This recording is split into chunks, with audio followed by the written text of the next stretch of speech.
Hello, Castlebrook history students. This is your first official flipped classroom lesson, and we're going to be looking at Adolf Hitler, the early years, from 1889 to 1933. You're encouraged to use your graphic organizer that was provided to you to record any notes related to this presentation. Feel free to mark up the graphic organizer on your device or on a printout, and also, if necessary, pause the presentation at any time or rewind and review the presentation again.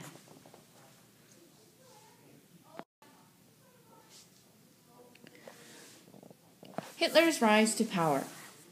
So as you can see, Hitler's youth picture on the left, and he would then become the man that you see on the right, who would be ultimately responsible for the death of about 50 million people worldwide.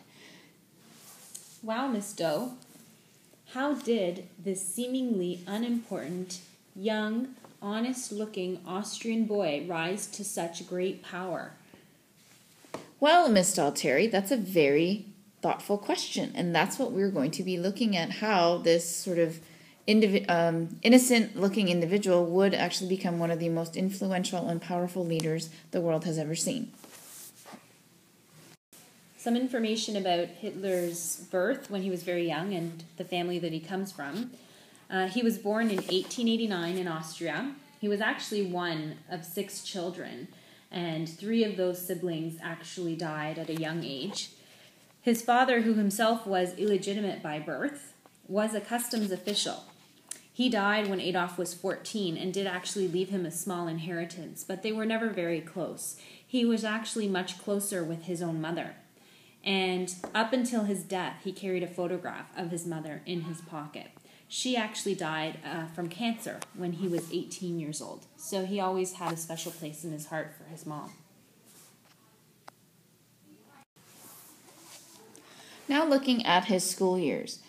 Hitler attended a Benedictine monastery school. He sang in the choir. And in secondary school, he decided he wanted to become an artist. So after the death of his father, who wanted him to become a civil servant, which means really work for the government, Hitler decided to drop out of high school and sought entry into the Vienna Academy of Fine Arts.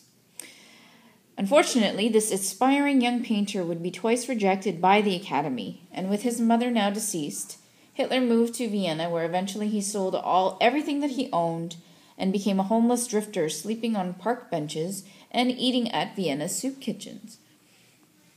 Now at 19, he managed to sell some paintings and postcards, but remained impoverished.